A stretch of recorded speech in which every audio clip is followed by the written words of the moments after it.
Hi Tri-State, welcome to Facebook Live Thursday. It is National Truck Driver Appreciation Week.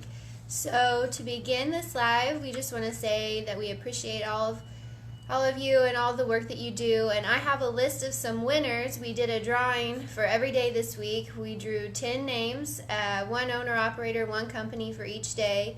If you've been paying attention to your Qualcomm messages or to Facebook, then you will have seen the names that we've drawn. So I'm just going to go through and just announce them on here as well. For Monday, we had Dale Stonewall and Todd Kleinfelter.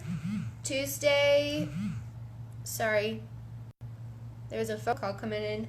Tuesday, we have Thomas Huckaba. Sorry if I said that wrong. Cheryl Myers. Wednesday, we have Bruce Caslake and Melissa Brindle.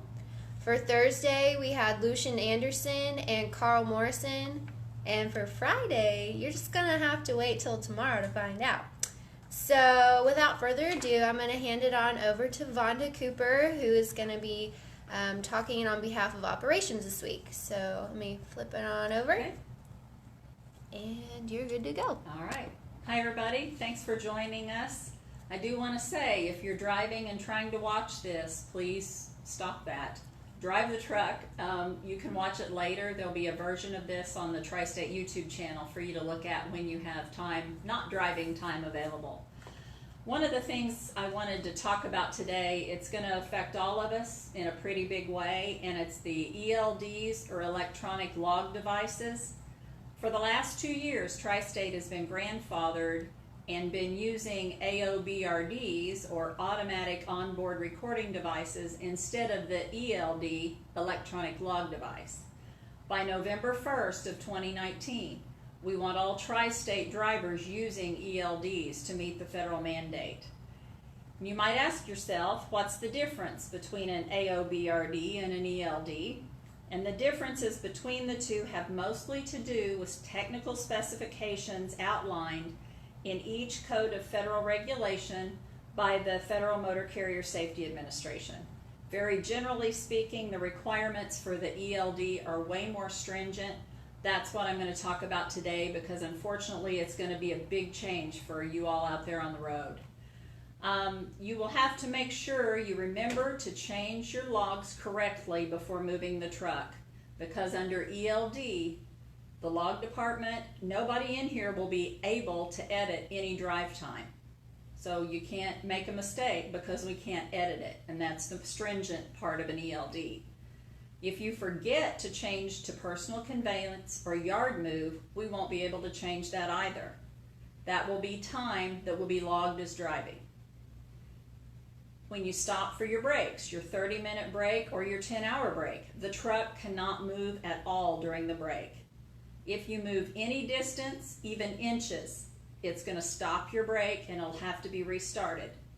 The truck will have to remain completely stationary for a 30-minute break and a 10-hour break, and that 10-hour is a long one to have to retake. So please keep that in mind. Also, under ELD, you always want to log out of the Qualcomm while the truck's in the shop. It's very difficult to impossible to change any statuses in this system. Personal conveyance has not changed. You cannot be under a load or headed in the direction of your next dispatch, and you're limited to 90 minutes daily. Also, yard move is only on a private or gated property, no public access. If you're using yard move, it will still count as on duty, just not driving. But once the truck goes over 20 miles an hour, it will change to driving even if the yard move was chosen. This is a lot of changes. It's very stringent, and it could be super impactful to revenue for the company as well as any owner partners out there. So as you go to an ELD unit, Leah will go over this with you specifically, but we really need to make sure that we pay attention to the changes and the new restrictions under ELD. It's going to take some getting used to, and we don't want it to be a nightmare. Jeanette Denton, our driver ambassador, sent out an email outlining a bunch of these details on Monday, so you should have a copy of that in your inbox. And if you have any questions about this or any concerns, please contact Leah in safety, and she'll be happy to help you. Do we have any questions? Not yet. Okay. I've got a few more items that are worthy to note, and just some of these are reminders. You may know this, but I think it's important that we get it out and make sure we may repeat ourselves a little bit to make sure everybody understands that Tri-State's EFS card now has a mobile app.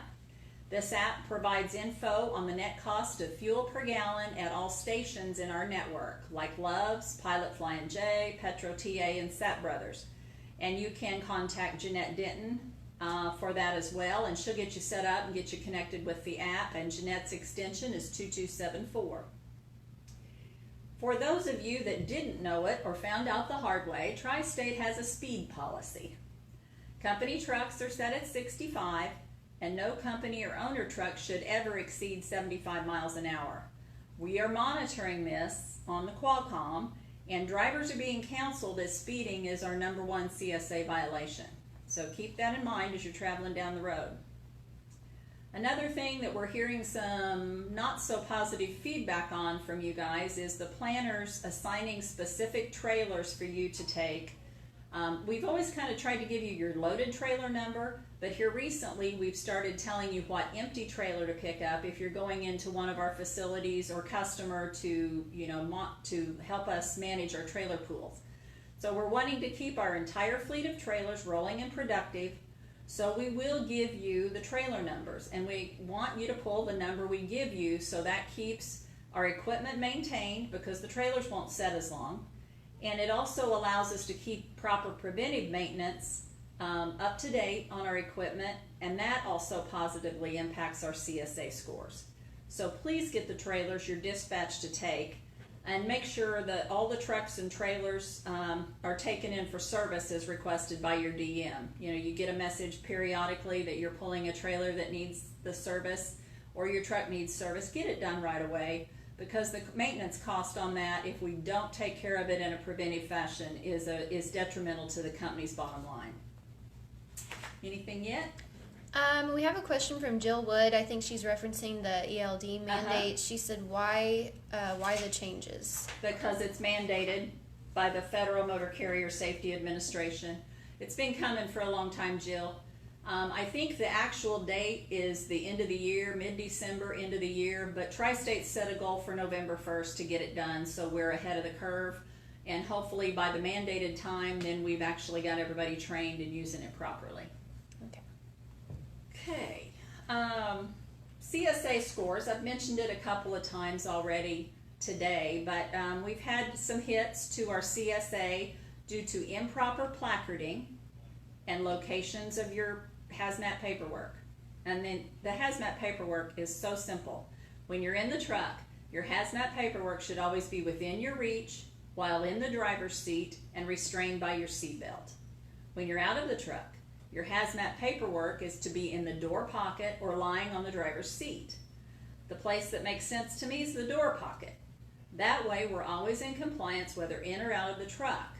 But a common question I get is, what do I do when I have too many pages for the door pouch or the door pocket? And a lot of drivers have suggested some type of a box, paper box, or some kind of a box between the seats where you can still reach down and get your paperwork. Always remember to keep your hazmat paperwork on top if you have a mix of haz and non-haz, and keep your little orange book with you too, with the paperwork, so if there's ever any questions by the DOT officer, you've got it all right there.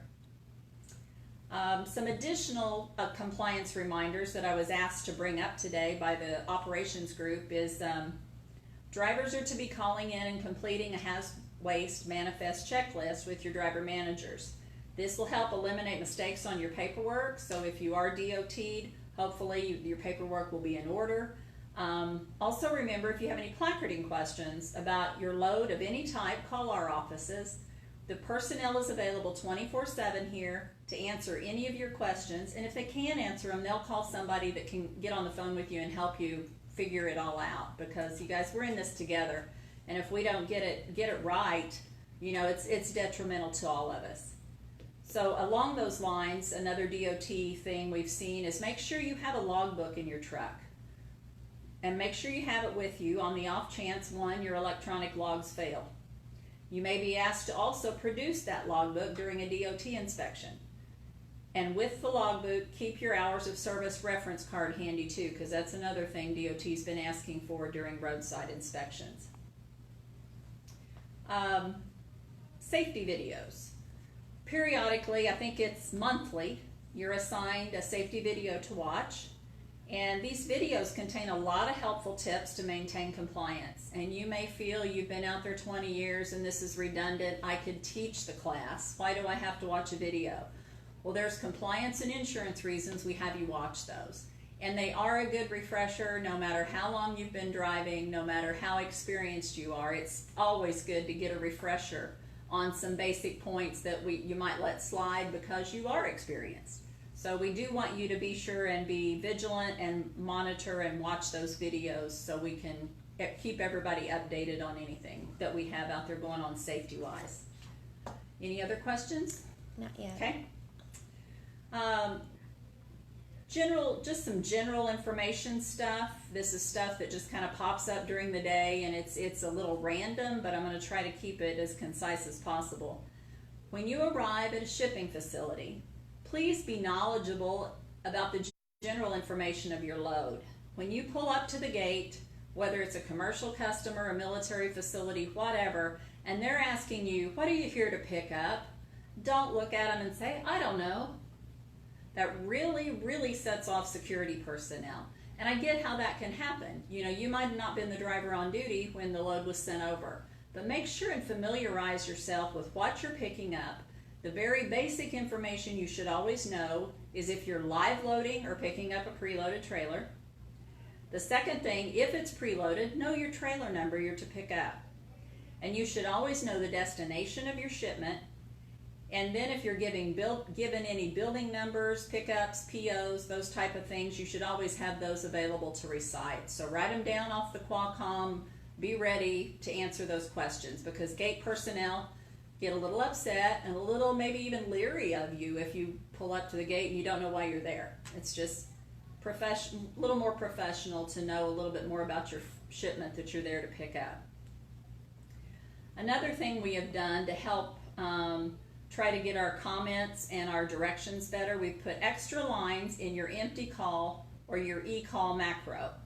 They've been placed there for you to add comments that you guys feel are pertinent to the facility. You know, we get directions from people that work at the base or the facility, and some people can't even tell you how they get to work.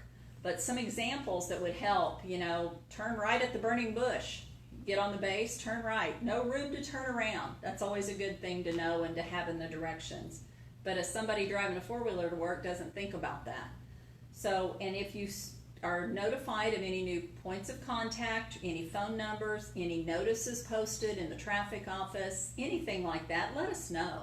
Because we can update the codes and check with the customer, make sure it's a long-term thing, short-term thing, and update the code appropriately so you guys get the best information.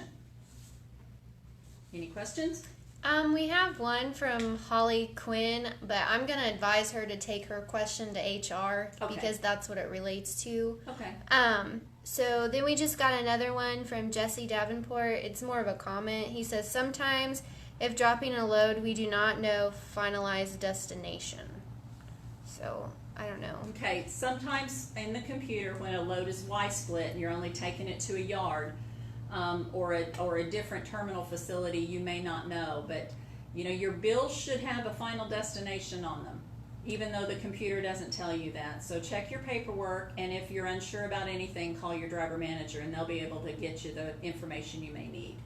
Okay, and then we have another one from Mary Valenzuela. She says, for the ELD update, how will that be done for owner-operators? Do we need to go to Joplin or another location for hardware change? I think everybody's coming here, Mary.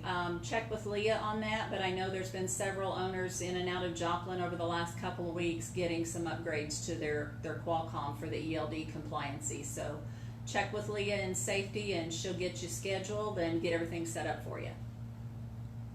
Is that it? Mm-hmm. Okay.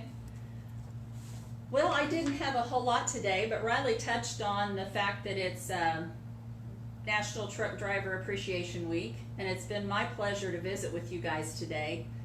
This week is when America takes the time to honor all of our professional truck drivers for their hard work and commitment in tackling one of our economy's most demanding and important jobs. The drivers at Tri-State are the backbone of our company. Our world of business survives less on leadership skills and more on the commitment and dedication of the passionate employees like each of you. Your professionalism embodies the company philosophy, and your hard work is a prime example of how employees can further their careers in trucking. I can only hope that each of you know your value to Tri-State and feel the appreciation each and every day. And thank you, and be safe.